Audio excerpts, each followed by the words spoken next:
அவர் உதயநிதி வந்துட்டு சும்மா யாராவது ஒரு பேப்பரில் பார்க்குறதோ இல்லை எதையுமே ஒன்றும் இல்லாமல் சும்மா ஒரு கேள்வியை கொண்டு வந்து கேட்டு போயின்னு கேட்கறது கிடையாது. திமுக வாங்கியிருக்காங்க, வாங்காமல் வந்து இது சட்டசபை வரைக்கும்லாம் வராது. சட்டசபை நல்லா தானே போயிடுச்சு. விஜய் வந்துட்டு நம்ம 900 கோடி, அந்த 900 கோடி வந்து வாங்கியிருக்காங்கல்ல. அப்போ இந்த லாட்டரியில் மட்டும் இவ்வளோ வாங்கியிருக்காங்கன்னா இன்னும் எத்தனை துறையில் எவ்வளோ வாங்கியிருக்க மாட்டாங்க. தொழிலாளர் செய்த அவர் அரசியலில் வந்து இன்னொருத்தர் முன்னிலையில் வந்திருக்காரு. அதை அவர்களால் ஏற்றுக்கொள்ள முடியவில்லை. சட்டசபை நடந்துச்சு பார்த்தீங்களா, எப்படி இருந்துச்சு? ஆமாண்ணா, சட்டசபை நல்லா தானே போயிடுச்சு. விஜய் வந்துட்டு நம்ம கரெக்டான கருத்தை தெரிவித்தார். அதான் இப்போ குறுவை சாகுபடி வந்துட்டு பற்றி உதயநிதி ஸ்டாலின் கேள்வி கேட்டிருந்தார். அதுதான் முன்னாடியே அலகேட் பண்ணிட்டாங்களே, அதை பேப்பரை பார்த்து தெரிஞ்சுக்கலையான்னு சொல்லிட்டு நம்ம விஜய் கேட்டார். அப்டேட்டடாக இருக்கணும். இப்போதைக்கு இருக்கிற நிலைமைக்கு வந்து அரசியல் களங்கள் வந்து ரொம்ப சூடாக இருக்குது. அவர் உதயநிதி வந்துட்டு சும்மா யாராவது ஒரு பேப்பரில் பார்க்குறதோ இல்லை எதையுமே ஒன்றும் இல்லாமல் சும்மா ஒரு கேள்வியை கொண்டு வந்து கேட்டு போயின்னு கேட்குறது கிடையாது. எதுக்குமே ஒரு அப்டேட்டடாக இருக்கணும். ரைட்டா? நம்ம ஒரு கேள்வி கேட்குறேன்னா எதிராளி பதில் சொல்லக்கூடாது. ரைட்டா? அதை கேள்வி கரெக்டாக இருந்தால் தான் எதிராளி பதில் சொல்ல மாட்டான். புரியுதுங்களா? ஆமாங்க, அப்டேட்டாக இருக்கிறனால தான் அவர் கேட்குற கேள்வி கரெக்டாக பதில் சொல்கிறாரு. அவர் குவைட்டாக இருக்கிறாருல, கேள்விக்கு பதில் தரலாம் குவைட்டாகிடுறாரு. அப்போ அப்டேட் ஆகும் போதில் மட்டும்தான் அவர் பேசுகிறாரு. அதுபோல் தான் எல்லாருமே எல்லா அரசியல் கட்சி தலைவர்களும் அப்படி தான் இருக்குன்னு நான் நினைக்கிறேன். இப்போ நீங்கள் என்ன ஒரு கேள்வி கேட்குறீங்க, அதுக்கான கேள்விக்கு பதில் தெரிஞ்சால் தான் உங்கள்கிட்ட நான் பதில் சொல்ல முடியும். இப்போ அவர் கேட்ட கேள்வி அப்படி தான். இப்போ குறுவை சாகுபடி, இப்போ இவங்களுக்கு விவசாயிகளை பற்றி இப்போ பேசுகிறாங்க.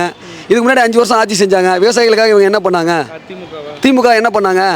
எல்லா விவசாயிகள்லாம் போராட்டம் தான், இறங்கி தான் போராட்டம் தான் நடத்துனாங்க. இப்போ பச்சை துண்டை போடுறவங்க அப்போ பச்சை துண்டுக்காக என்ன செஞ்சாங்க?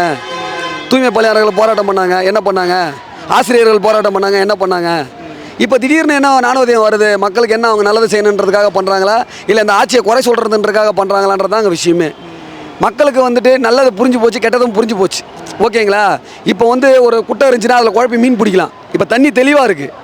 இப்போ குட்டையுமே குழப்ப முடியாது, எதுவுமே பண்ண முடியாது. குழப்பினா தான் மீன்ன்றதை மாட்டோம். இப்போ குழப்ப முடியாது. மக்கள் வந்து தெளிவான மனநிலைக்கு வந்துட்டாங்க. அவங்களுக்கு அதே தான். ரெண்டு கட்சிகள் இருந்துச்சு, திராவிட கட்சிகள். அந்த 2 கட்சிகள் மேலேயுமே தீவிரமான வெறியிலவும் தீவிரமான மன உளைச்சல்லையுமே தான் இருந்தாங்க. இவங்களுக்கு மாற்று எதனா வந்துடாதான்னு சொல்லிட்டு ஆபத்து பாண்டவனா இந்த இவர் வந்தார், அண்ணன் விஜய் வந்தார். அவர் வரும்போதில் இதை மக்கள் பயன்படுத்திக்கிறாங்க. பயன்படுத்திக்கிறது இல்லாமல் அவர் வந்துட்டு ஏன்னா தானோ செலக்ட் பண்ணாங்களோ என்னன்னு தெரியாது. ஆனால் இப்போ இவர் செய்கிறத பார்த்தா இன்னும் அதிகமாக பிடிச்சி போச்சு. இப்போ வந்துட்டு நீங்கள் உங்களுக்கு தெரிஞ்சிச்சுன்னா 2 கட்சி இருந்துச்சு. 2 கட்சிக்கு ஓட்டு போட்டவங்க தான் இப்போ விஜய்க்கு ஓட்டு போட்டிருக்காங்க. புதுசாக வந்து இப்போ ஒருத்தங்க தனியாலாம் வந்துட்டு விஜய்க்கு ஓட்டு போடணுன்ற ஒரு கம்யூனிட்டிலாம் உருவாகலை. இந்த 2 கட்சியை சார்ந்தவர்கள் மட்டுமே தான் இங்கே மாற்றி ஓட்டு போட்டிருக்காங்க. இங்கே வந்து நான் இப்போ கிட்டத்தட்ட நம்ம இந்த மார்க்கெட் சரௌண்டிங்கில் இருக்கிறதுனால மக்களோட மனநிலையே நம்மளுக்கு புரிஞ்சிருக்கு. மக்கள் மனநிலையை நம்மக்கிட்ட வந்து சொல்கிறாங்க. நான் இதுக்கு முன்னாடி அதிமுகவில் இருந்தேன், நான் இதுக்கு முன்னாடி டிஎம்கேயில் இருந்தேன், நான் ஏன் இதனால் இவங்களுடைய பிரச்சனைகள் நம்மளுக்கு பிடிக்கல. இப்போ சொன்னீங்களே 900 கோடி மார்ட்டினுக்கு கொடுத்தாருன்னு சொல்லிட்டு இதெல்லாம் வெளிப்படையாக ஆதரவு சொல்கிறாரு. அவங்க மாமனாரை பற்றியே சொல்கிறாரு. ரைட்டா? அப்போ நடந்திருக்கு. திமுக வாங்கியிருக்காங்க, வாங்காமல் வந்து இது சட்டசபை வரைக்கும்லாம் வராது. அப்போ இதில் மட்டுமே அந்த 9000 கோடியா, அது எத்தனை கோடின்னு எனக்கு தெரியல, 900 கோடி. அந்த 900 கோடி வந்து வாங்கியிருக்காங்கல்ல.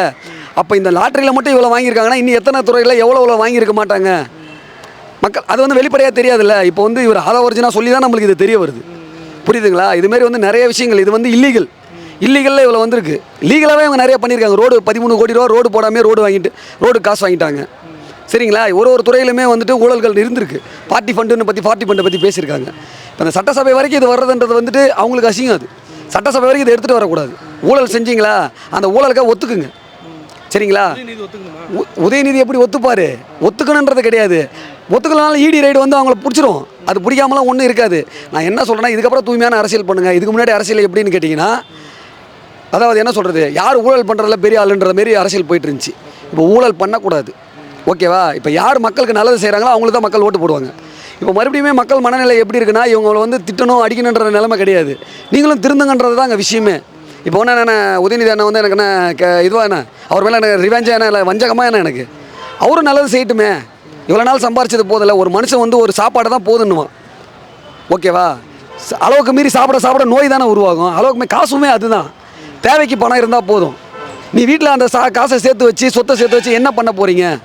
அதை மக்களுக்கு செய்யுங்கன்னு நான் சொல்ல வரேன், வேறு எதுவும் கிடையாது. இப்போது எனக்கு வந்துட்டு ஒரு நாளைக்கு 500 ரூபாய் கிடச்சா போதும் தலைவா. ரைட்டா? எனக்கு ஒரு 500 ரூபாய் கிடச்சா போதும். அந்த மனநிலையில் நான் போகிறேன்ல, அதுதான் எனக்கு சந்தோஷம். இப்போ எனக்கு ஒரு 10,000 ரூபாய் வேணும்னு நான் நினச்சேன்னா எனக்கு ஒரு நாள் நிம்மதியான நேர்மையான வழியில் சம்பாதிக்க முடியுமா? முடியாது. ஓகேவா? மக்களை பொறுத்த வரைக்கும் நல்லது செய்கிற அரசியல்வாதிகளுக்கு என்றைக்குமே மரியாதை இருக்குது. சரியா? விஜய் அண்ணன் நல்லது செய்கிறாரு. அதனால் மக்களுக்கு வந்து விஜய் அண்ணனை பிடிச்சிருக்கு. சட்டசபையில் சண்டை போட்டுக்கிறாங்க. சட்டசபையில் சண்டை போடுவது என்னை பொறுத்த வரையில் விஜய் சார் சண்டை போடல. உதயநிதி அண்ணனுக்கு நான் சொல்கிறேன், அவர் உண்மையிலேயே நான் என்னை பொறுத்த வரைக்கும் அவர் தனி மனிதனாக நல்ல ஒரு மனிதர். உதயநிதியை எல்லாருமே தவறாக காட்டி கொண்டிருக்கிறார்கள். அவர்கள் நல்ல மனிதர் தான் உதயநிதியுமே. என்ன ஒன்றுனா அவருக்கு ஆலோசனை கூறுவோர்கள் தவறான வழியை அவர் நடத்துகிறார்கள் என்று எனக்கு தெரிகிறது. சரியா? உதயநிதி அண்ணனை பொறுத்த வரைக்கும் அவருக்கு சொன்னால் ஏற்றக்கூடிய பக்குவம் கொண்டவர். சரியா? அவரை தவறானவர் என்ற வழியிலே எல்லாருமே காட்டிட தேவையில்லை. அவருக்கும் மனதுன்னு ஒன்று இருக்குது. அவருக்கும் சொல்ல வேண்டிய விதத்தில் சொன்னால் புரிந்து கொள்வார் என்று நான் நினைக்கிறேன். இல்லை, அமைச்சர்கள் எல்லாமே கேள்வி கேட்கலாம், சண்டை போகிற மாதிரி கேள்வி கேட்குறாங்க, பார்த்துருப்பீங்கல்ல?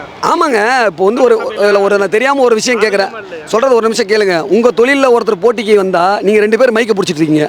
முதல்ல ஒரு நல்லா பேசுகிறேன் நான் வந்தேன்னா நீங்கள் பேட்டி எடுக்க வருவீங்க, இன்னொருத்தர் பேட்டி எடுக்க வராரு. அது அவங்க தவறா? ஒரு தொழிவு, அவர் தொழிலாளர் செய்த அவர் அரசியலில் இன்னொருத்தர் முன்னிலையில் வந்திருக்காரு. அதை அவர்களால் ஏற்றுக்கொள்ள முடியவில்லை. சரியா? அந்த மனநிலை இத்தனை நாள் நம்ம 2 பேர் தான் நினச்சிருந்த இடத்துல இன்னொருத்தர் இப்போ புதுசாக ஒருத்தர் வந்திருக்காரு. அவர் அதனால் அவங்களால ஏற்றுக்க முடியல. இதே ஸ்டேட்டு தான் சீமான் அண்ணனுக்குமே, இதே ஸ்டேட்டு தான் எல்லாருக்குமே. சரிங்களா? ஒருத்தர் ஃபஸ்ட்டு நான் என்ன சொல்கிறேன்னா, உங்களுடைய ஓட்டு உங்களுக்கு தான். திமுக ஓட்டு இன்னி அதனால தான் 75 இடத்துல திமுக வந்திருக்கு. சரிங்களா?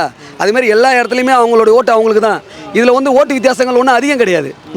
1000 ஓட்டு, 2000 ஓட்டு, 1500 ஓட்டு, 900 ஓட்டு, ஒரு ஓட்டு வித்தியாசம் அவ்வளோதான் வந்திருக்கு. நீங்கள் இந்த ஓட்டு வித்தியாசத்தை நீங்கள் மறுபடியும் நான் இதேமாரி தேவையில்லாத பேசி அந்த ஓட்டு விகிதாச்சாரத்தை குறைச்சிடாதீங்க. சரிதா? இன்னும் கொஞ்சம் ஒரு நல்ல விஷயமா பேசி, நான் என்ன சொல்கிறேன், விஜயை புகழுங்கள்னு நான் சொல்லவே கிடையாது. நியாயமான கருத்துக்கள் வையுங்கன்னு தான் நான் சொல்கிறேன். விஜய் என்ன மேலே ஒரு அலிகேஷன் இருக்கா? நியாயமான கருத்துக்கள், அது சரிபார்க்கப்படுங்கள். முதல் சரி பாருங்கள். சரி பார்த்து விட்டு அது சரி என்றும் பட்சத்தில் அதை மக்களிடத்தில் வெளியிடுங்கள்.